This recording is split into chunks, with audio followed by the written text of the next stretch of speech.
Okay, so we're going to be discussing today Mannerism, which is the period of art following the High Renaissance. People have argued that it is basically the latter part of Raphael, the later works of Leonardo, which we've already seen, and Michelangelo really is the one who invents Mannerism. So I think if we just start with Michelangelo here, you will see in his paintings, in his sculpture, we don't want that Michelangelo, we want Michelangelo Buonarroti.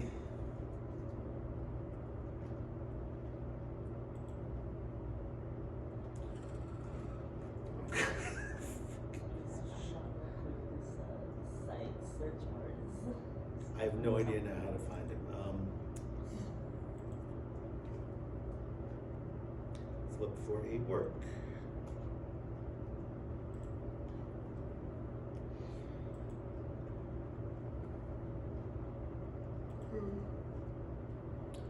Okay. Did I not write Michelangelo Buonarroti? God, okay. Did you do two R's? Maybe. All right. So let's look at some. So his early work. This is about 1501 or so. Is really kind of conventional Renaissance. There's nothing terribly unusual, but you could say it's the culmination of Renaissance values. The composition here, the volume of the figures itself. He's doing the same thing that other artists are doing with light and shadow and perspective. There's nothing really new, but begins to part with this paint, this sculpture. This is the Pietà. It's right in the front of the Vatican. Unusual because what he's done is he's played with the scale of the figures, unlike the traditional ones. The Mary here would be something like 16 feet tall if she actually stood up. So the scale is changed so that when you're standing below it, looking up at it, it's this monumental thing. Clearly, he's done a very realistic dead Christ who's draped over her lap in such a bizarre way, so unnaturally, in fact, that you look here at the legs and you wonder, well, why isn't he sliding off? How is she holding up his weight? What is this leg? What's holding up this leg? And I think the thing to, if you want, in a nutshell, what Mannerism does, even though this is really not quite there yet, but it sort of points in that direction, is that all of the values that we saw in the High Renaissance, the realism, the logical composition of the space, the use of mathematical perspective, the balance and harmony of the line where you're watching. Often the artist will lead you from one figure to the other. Remember Leonardo doing that in The Virgin of the Rocks? In Mannerism, the space becomes illogical. The use of light becomes completely random and bizarre. In fact, rather than model with shadow and light, the figures seem to look sort of marble-like, especially Bronzino. And the use of sort of rational, clear storytelling that you find in the Renaissance and High Renaissance becomes very sort of confused and bizarre and titillating in a weird way. That's very opposite of the Renaissance. And people have often wondered, well, why did this happen? How do you get to a point where all the values that are inside, and it becomes much more apparent in this sculpture by Michelangelo. That's actually a self-portrait of him. But look how strange. The scale of the figures is no longer there. The realism is no longer. This almost looks modernist, the way he's chopped this out of the side of the stone. And the expression becomes almost confusing and hard to read. And people, again, are wondering, did they change their mind completely? And there is an art historian, Arnold Hauser, who had this theory that Mannerism really begins right about the time of the sack of Rome, 1527. The leading artists have left or are shocked in a way by the events. Obviously the city itself is actually, it's not destroyed, but it is very seriously damaged. And this creates this sort of existential angst in this next generation of artists, including Michelangelo and the people we'll talk about who follow him, and that it's a response to the horrors of war that is comparable to what people experienced after World War I. Think of Picasso and Guernica, the Spanish Civil War. Think of the birth of modernism, where realism goes completely out the door, and people are more interested in abstract expression and emotion, and you know, Cubism breaks the space up entirely. So this is sort of Mannerism, sort of comparable to that as a reaction to political distress. And there is another theory that that this was really not a conscious abandonment of Renaissance ideals, but in a weird way, it was actually a fulfillment of them. This is Dennis Shearman wrote a book on Mannerism years ago, and argued that the sort of inherent style or stylishness, or which we would call maniera in Italian, actually comes out to a greater degree in the 16th century painters, and that their sort of use of their imagination comes to the fore in a sense because the patrons change. The patrons really don't want art that is very accessible to the ordinary person. You're probably wondering why. Why would you do that? You know, why make things consciously obscure and put in stories that aren't clear to read? Put in anatomy that is unrealistic and twisted or elongated or very unrealistic.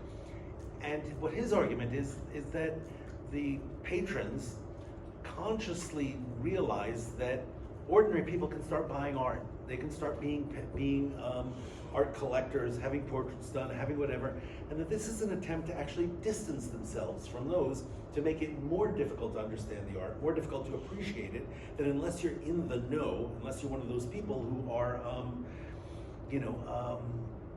a discerning customer, that you wouldn't understand it, and that's a conscious decision on their part. So the stories become much more obscure and harder to read. The space becomes packed with figures in a way that's more similar to Gothic art in a weird way.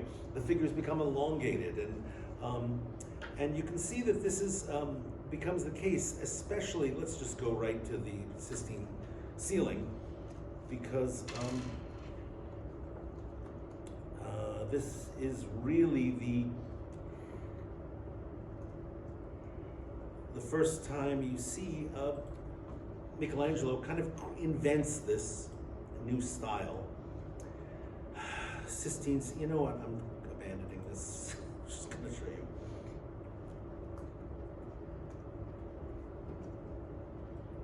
What's with an eye? He doesn't show. There you go. Yeah. Google knows how to do that. The other doesn't. So, you know, let's start with the whole thing. If you're standing underneath it, it is very difficult to read. You know, and this is after restoration. Years ago, it was much darker and harder to read. And there was an art historian, what the hell's his name? He was on my orals committee at Columbia. But in any case, he argued that it was a very big mistake to restore this because people had gotten so used to it after tons of ceiling smoke, you know, smoke from candles and things that darkened it. When they restored it, look at the colors. There are these bright oranges and pinks, and this generation of artists is really going to follow this. But take a look and see what happened. When he starts with the flood of Noah and the drunkenness of Noah here, these stories are really densely packed. They're very hard to read from the floor. As he gets later and later, this is the expulsion from Eden. This is the creation. He puts many fewer figures in there, just so you can see that. But let's take a look closely at what he's done. So, you know, realism, is this a real human body? I mean, it's not anymore. The anatomy has given way to a weird kind of elegance. Look at how his hand is weirdly tucked underneath and foreshortened, how his bizarrely muscular kind of legs and his toe pointing out into space right there. Look at how his languid arm curves in this really strange way with his shoulders twisted in the other direction. And also notice, this is God, obviously, the moment when he's pointing to him and touching him becomes this weird flying figure, that's kind of outstretched, defying gravity. Obviously, God can do that, but he's got these angels carrying him. See, here's one up there. There's an angel behind his arm. Who knows why? Look at his hand. This is the weirdest articulation of fingers that we've ever seen, right? And all these enigmatic kind of figures just sort of stuffed behind him inside his cloak, swirling down at the moment of creation. That makes you think something else is going on here. The background, the one-point perspective, it's not there anymore. The atmospheric perspective, sort of, but it just gives way to this nether space, right, in the background. And if you look at the figures, that the Sibyls especially, that line this thing, this is a lady, a very muscular one, but her shape, the arrangement of her is breaks those rules about logical space, logical settings. This becomes slightly illogical, and it's packed. The whole thing obviously is packed with figures all over the place. Let me show you some of the other Sibyls. So the lining the space, there are prophets and Sibyls. This one is the Delphic Sibyl, who you probably know, like the Oracle at Delphi. Look at the wideness of her hips, the tininess of her feet, the way her whole body is twisted. This is called a figura serpentinata, or serpentine figure. And then there are these strange things behind her, reading a book or doing something, but she's obviously pronouncing destiny. But look at the way her one arm is twisted around this way, the other arm is sitting on her lap.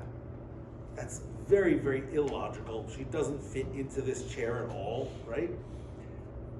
Her expression, well, I don't know. It's obviously she can see the future, so she's terrified, but does her body suggest that? No, you kind of have to know the story. You have to be in to understand. And the very fact that he's used these really bright colors for aesthetic effect, the orange, the green, the purple, again, is made to titillate your eyes and attract them up to the ceiling rather than give you a logical picture. And I could show you all of these Sibyls and prophets are similar. In their look, she's just falling out of the frame with one foot here and the other twisted muscular finger opening up that book in a strange way. So Michelangelo, this is the best. This is the Libyan Sibyl, which is impossibly this is a puzzle, but you get the figure of what's happening. Look at that, the way her elegant little toe points out this way, with her knee bent that way, her hip going that way, her shoulders twisted around, and because she's reading this enormous book that is kind of an impossible phrase. So again, why did Michelangelo do this? It's we don't really know. Was it his reaction to the sacking of Rome? This is the Cumaean Sibyl, or was it his trying to make art more artistic, more stylish, more dynamic, more intellectual? I think all of those are the case. But the people who follow him, let me show you his greatest of, is not the ceiling actually, it's the Last Judgment, which is on the wall, is probably the complete statement of Renaissance, of Mannerism. So if I were to, let's start with the whole thing. First of all, it's crowded with figures, right? There is no logical space, there's no real perspective there, but instead you get this swirling of figures.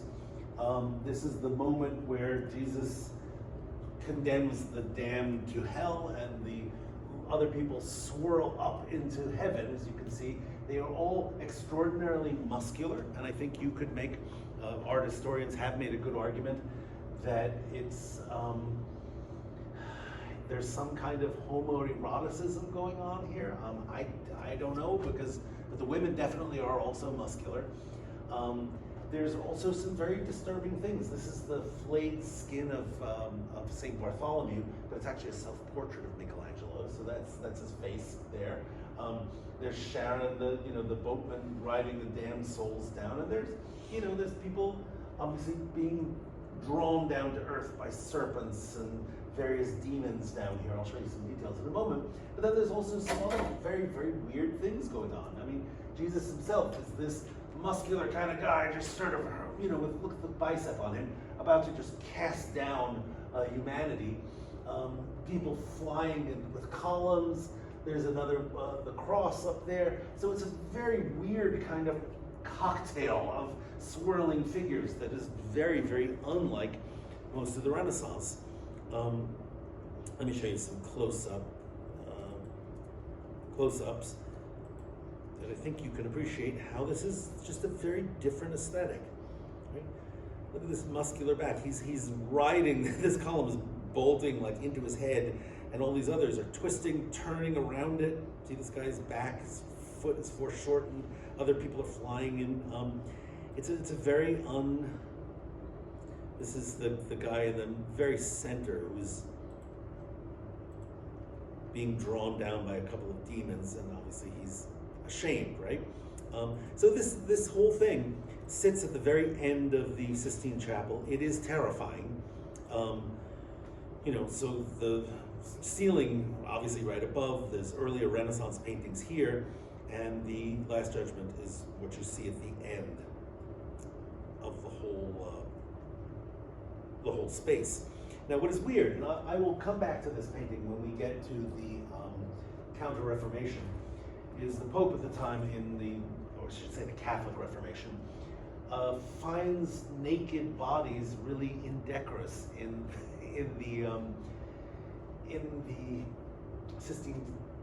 the Vatican. So he has them painted over, fig leaves. Some of them he did a terrible job of. This St. Catherine at the wheel is just a complete botch up. He gets a cloak, Jesus gets a napkin over his naughty bits. So there's a lot of, I'm not sure why they left it just a couple of people naked, but they're, as long as they're not very explicit, he just thought it was indecorous, so he had them covered up. In fact, even weirder, there's a statue Michelangelo did of a naked Christ risen, where he's holding a big cross, and he was naked to start with, and they put a big bronze diaper around him. It looks just terrible and messed it up. So we will come back to why all this happens, the role of art, especially in religion. But just to point out, Michelangelo is the one who really initiates all of this, and it's not just in his painting, it's in his latter sculpture. Let me just show you his late latter sculpture is really kind of unusual. I mean, not just because he didn't really finish them, but they seem to be emerging from rock. They're very modernist in a way, right? There's this one especially, the slaves that are kind of struggling to get out of the rock, which is just they're unusual and just titillating and disturbing and very stylistic, but especially this this arrangement just doesn't strike you as anything that would be done in the Renaissance at all. Okay, so let me move to the people who are his followers. And they are, let's start with Parmigianino.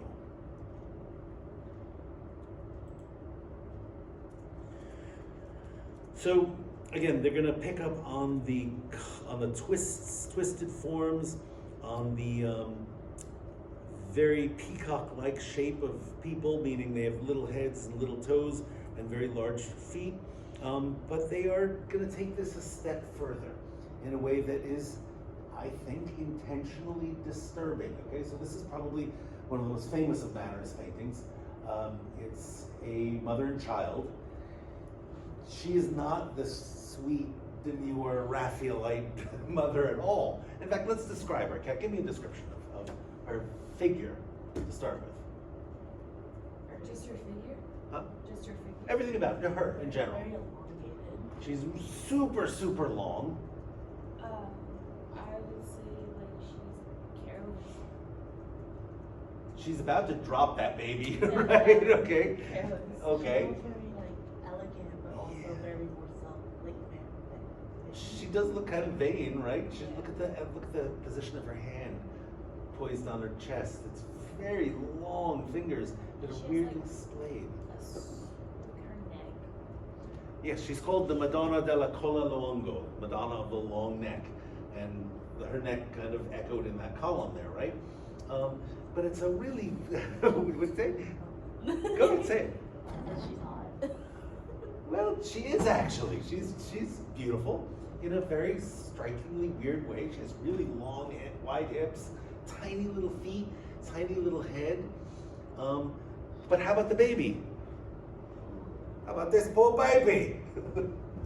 That's a monster. That's not a baby. That's a mutant. Okay, now the whole idea was, okay, Jesus is supposed to be humble, and so he's always pictured on the ground, or he's never a beautiful baby. But that's really an ugly baby, okay? Why is the torso so long? Don't know, and he's clearly not well positioned on her lap, right?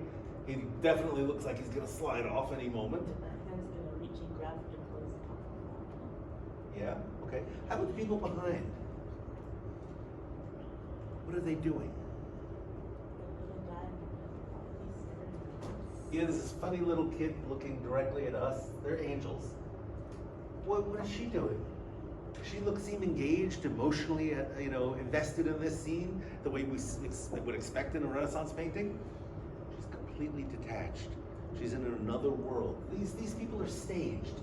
Her hair is not realistic at all anymore, right? It's just this lovely little bizarre coif of stylized curls. Look at the hair on this guy. In fact, this is on the cover of Sherman's book. Is that it's become this complete mannered, stylistic expression of hair without really being hair anymore. And look at the texture of their skin. Remember before we had this lovely modeling with light and shadow? Well, it's become this extreme. Look at the weird shadow on the kid's head and the light.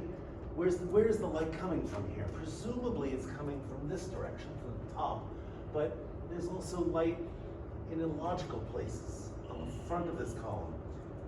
From this angle, on her foot, well, that doesn't make sense. And on this angle, on the thigh of this person. So we'll see the light source, whereas in Renaissance art it's very logically arranged and readable. This is not a readable text. It's not, look at the composition. It's not this beautiful triangle anymore. It's this one long column with this crowd on one side, and this weird guy. No one knows what he's doing there. He's just reading a scroll. What does someone reading a scroll have to do with the infant Jesus? Nothing. What is the column doing there? It's holding up nothing. Right? It's just sitting there, right? Presumably there's some kind of temple, or you'd imagine, that's going to go up this way, but it's not there. Right? So again, illogical use of space, conscious hyper elegance. Let's put it that way. I've never actually had anyone say she's hot, but she is. She absolutely is. In a freakish sort of way, okay. He did portraits too, and I think the one that I really love is self-portrait. This is actually him. He did it in a mirror, and obviously he's put his hand right up to the front of the mirror to make it super foreshortened, right? And his face, and he looks like a 16-year-old. I don't know how old we'd make him out to be, but it's a weird, disturbing, but notice, self-portrait, right? Isn't that odd? He does it just for the effect, and you can see weirdly the mirror captures the window, but in a bent way, because it's this weird convex mirror. Okay,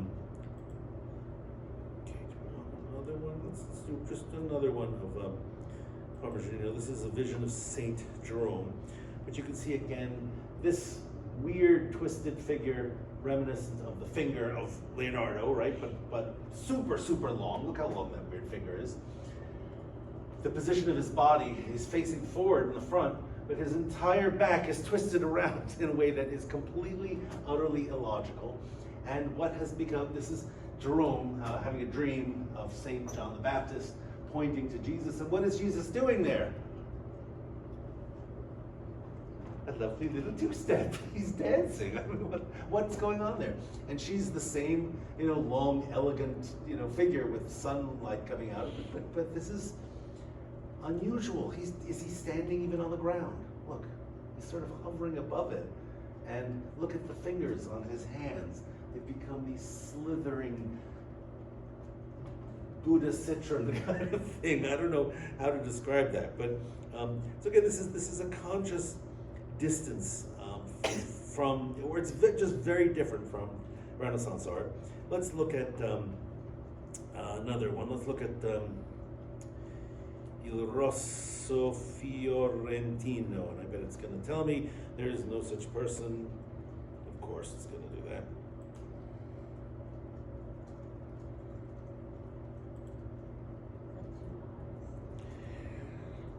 That's Il.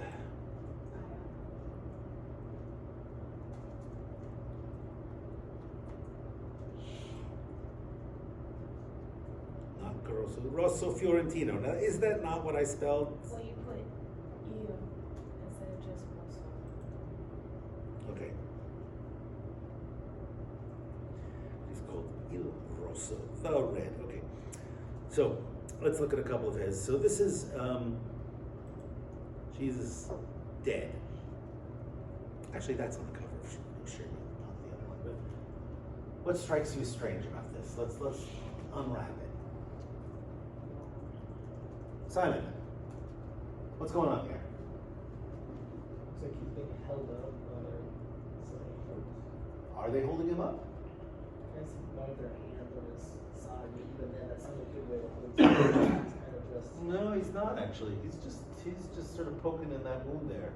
No one's holding him up at all. Nothing is holding him up. So, is this graphically? Think back to the Mantegna one, where it's foreshortened and we're looking at his grisly wounds and everything. How about this? Does this look so grisly? No. At least you can't really see the stigmata, even they can kind of see the right hand. There's no blood coming out. Nope. You see the instruments of Yeah. that were used, but how about the look on his face? He's kind of very peaceful about this. And it's this weird, smooth, sinewy thing poised on one toe, basically. His whole weight is balanced on the toe. How about the other figures? Do they make sense logically in this space? They just are stuffed into that frame. They're not even looking at him. Look at the guy's hair, for one. Is that hair at all? I mean, that is just a platonic ideal of what hair might be, but not visually real. And even if it's like a bench that's what it looks like Jesus is kind of sitting on, but they're not. Let's go over there so you can see. They're not even on the bench or near him. They're kind of behind the bench. So even at the hand that's holding him, it at best is someone directly standing behind him, blocking him. But there's like a sizable difference between where Jesus is and where the guys are standing behind him. It's just, why is he able to sit up at all? He's dead. He should have no movement. And even if he were alive, that's not a position you could sit in ever. Look at the way his toes, they have veins and they're just pointing like, that's not. It's not like being dead. No, you're absolutely right. One of those figures seem to be holding narwhal tusks. That makes no sense, really, right? I think English was so pale. Yeah, There's no way. the angels are very, very white. He's a little greenish, but that's kind of a typical convention. But what you're supposed to take to this is really unclear how you're supposed to read it or what you're supposed to make of it. Now let's look at just another one of Il Rosso. This is the moment where Jesus is being lowered from the cross. And as a composition, you have no idea where to look on this space, right? It's just flying all over the place. And look at the use of shadow here. It's not really logical. There seems to be a light coming from this direction, but it's coming from that direction on the top of that little guy that looks like a cricket up there. And how is he being held? What's holding him up? Why isn't he falling? This ladder seems to be going that way, and this ladder seems to be going this way. Again, this is entirely good. Why is the cross so big, and why is it like foot supporting? Is that how it was meant to be? No, No. absolutely not. It's really just to frame this shot, and he liked the idea, I guess, of having long ladders and having the scene a whole head above everyone else. You know, like they all are up in that space above, and they're all below. But no, the cross wouldn't have been that big. Also, there's no way they're holding up the weight of that burden and just one lazy arm being on the head. Absolutely not. That's right. And so let me show you an even better one. Let me show you. Why is it so, sorry. Why at the bottom, why is it so geometric? Like, you see that lady? Like, why is it literally like, looks like a 3D model? That's intentional, right? To throw you off, to make you think of this as sort of otherworldly. And I think the deposition, let me show you Pontormo's, because this is even a little more.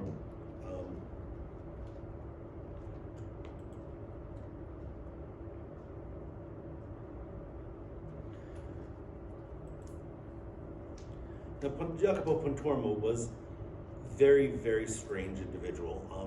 Apart from the fact that he kept a food diary, oddly enough. I think he was actually anorexic. He went up into his attic, he recorded every egg that he ate. It was really kind of weird. But this is his deposition.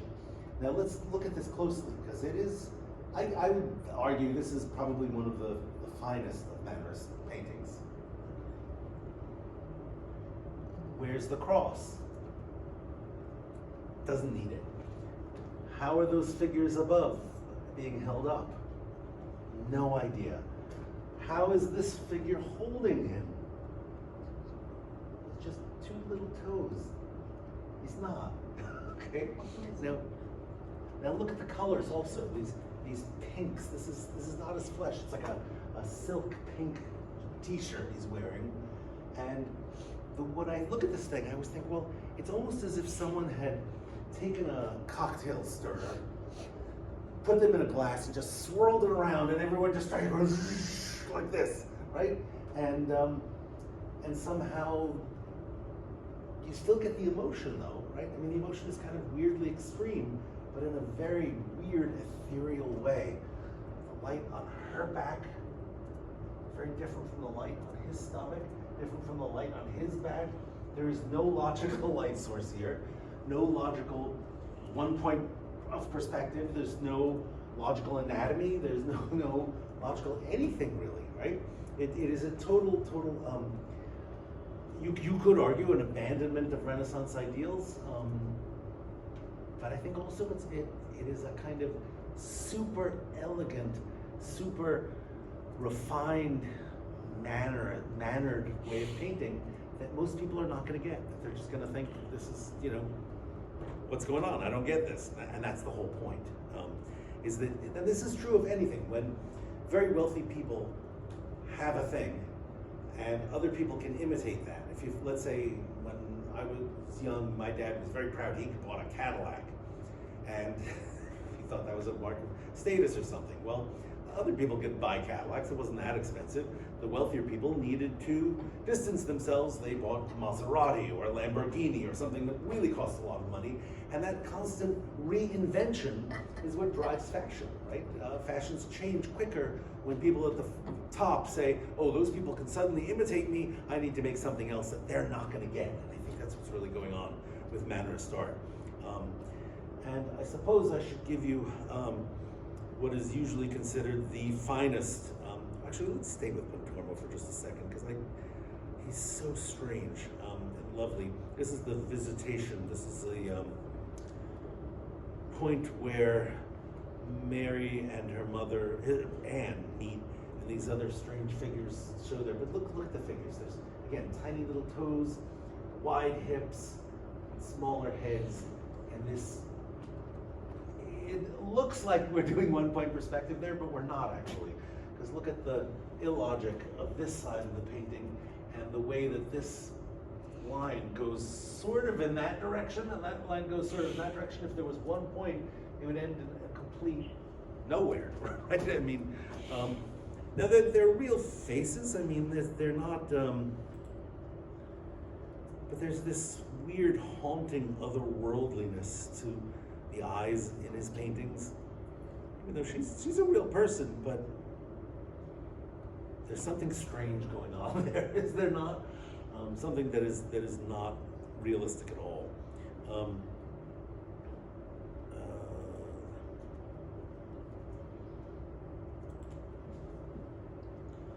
Let's look at just one of Pontormo's portraits, because they're equally wonderful.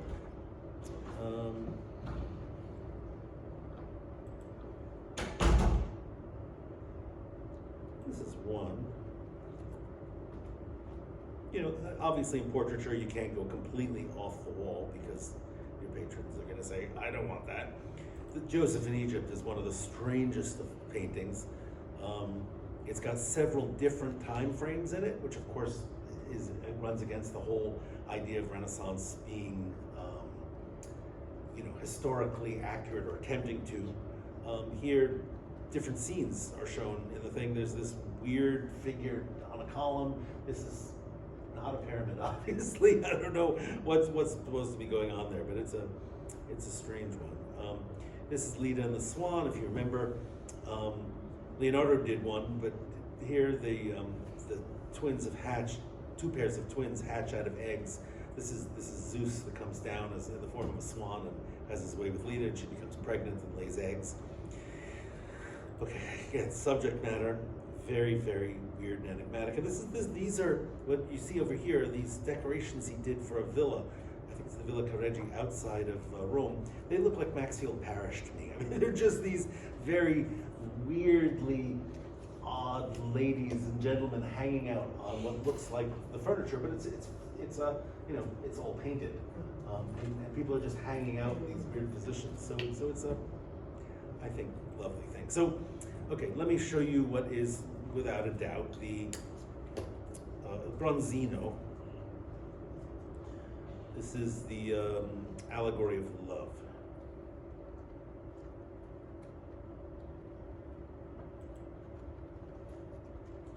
Okay, so this is painted, owned by Francis I. He wanted this in his bedroom, actually. So let's look at this, because I think it's the most complete Mannerist painting there could be. How about her figure? Well, first of all, who are these people? Who would have a golden apple? Eve. Golden. Aphrodite. Yeah, Venus, right? Ah. Who would be her son? Eros. Eros, or Cupid, has got the arrow. But wait a minute, that's her son? What are they doing? Yes, my friends, that is a tongue. And what is she doing then? She's stealing his arrow. She's pulling it out of his quiver so that he can't get it. And he's grabbing her boob. It should be a little strange to you. And holding, but let's look at his head. Let's look at the position of his head and how that relates to this body. Does it? Wait a minute, what is going on here? How does this leg come from that body? It doesn't. It's completely illogical. How is her body arranged? Look at this leg folded over this one. Is there something she's sitting on? It's not really that clear what's going on physically with them. Look also how the light, instead of being a realistic body, it's become this sort of marble-like statue, right? She's becoming very otherworldly. And then let's focus on the other odd things that are happening in here. This figure, love can be terrible, a terror. This figure, throwing roses happily, this is a puto, right? A little naked boy. what is she? What is going on here? Let's follow her back. She's got a lizard's body, a snake's tail. This is her going back down this way, and she's holding a honeycomb, meaning that love seems to be very sweet, but it has this bite to it, I guess. This maybe is Father Time hiding this whole bizarre scene, which is, of course, all acted. That's why you have the masks here, right? So, again, art historians kind of argue about what this means, and it doesn't really matter, because its point is to mess with your head, to make you go, what the hell is happening here? I suppose there's things that, could be, interpreted literally as a, reference to love, but it's the stylishness of the whole thing. It's the weird, illogical arrangement of the figures, their complete emotional detachment almost. Right? There's nothing really going on between them. It's just stylized. And the bizarre plane of space, shoving the figures into the frame very densely. And you remember Francis I, right? He's the guy who invited Leonardo to come to France. He's the guy who built that beautiful chateau in the Loire Valley. He's the one who got captured by Charles V, remember? The Battle of, it was Marignano or one of those. So this is what he does in his private bedroom. He looks at this stuff. So let's look at some other Bronzino, just because he's working in Florence when the Medici are restored for the now Grand Duke of Tuscany, who is Cosimo de' Medici. Making his money doing portraits. It's a lovely portrait, and obviously you can't mess with it too much. A little boy really looks like a hollow mask, doesn't he? He looks like Coraline. Look at his eyes. He looks like they've been poked out and replaced with buttons. But let me show you some of the ones that he does for the court. So that's Cosimo de' Medici in armor. This is, of course, a relative of Lorenzo, sort of distantly, but this is 1530s, I'm guessing. No, 1550, even a little later. This is, let me see if I can find a couple of portraits of him. This is the young Don, who is that little boy. He's adorable. But really, the love, this is Eleanor of Toledo's married Cosimo. It's a great portrait for a couple of reasons. I mean, one, look at the beauty of this dress. I mean, it's just spectacular. She's, of course, completely aloof. But look at the little kid staring into space. He's mesmerized. Does he really? He does. You're absolutely right. That is weird. But yeah, they made him stand there for a long time for this portrait. But clearly, her head is almost coincidental to the, or incidental to the magnificence of this dress. Now let me show you the young daughter. Her name is Bici. And he paints her when she's very young. And then again, there's our man, Leo X. He paints the daughter. This is just a spectacular portrait. Completely aloof, obviously a scholar. He's got his finger in the book and his hand on his hip. And I love this weird wall eye. One eye is staring out into the opposite direction. This painting is at the Met. So I used to work there before I came here, actually. This is the little girl I was talking about. This is when she's young. He captures her. She's just very, very sweet. He does a couple of ones of her as she ages. And then she died, which is really sad. But there's little Giovanni de' Medici is a boy. This is, so he made his money doing portraits, and they're just fantastic portraits. But, when he had free time, he could pull off a weird Mannerist painting. This is the Resurrection, one more portrait. Ugolino Martelli is another fantastic These are scholars, by the way, the guys he painted. There's Cupid. I think that is it. So let me go just briefly into some architecture. There's Giulio Romano. Let me find him. Did this palace for the Gonzaga in Mantua, or the Palazzo del Te.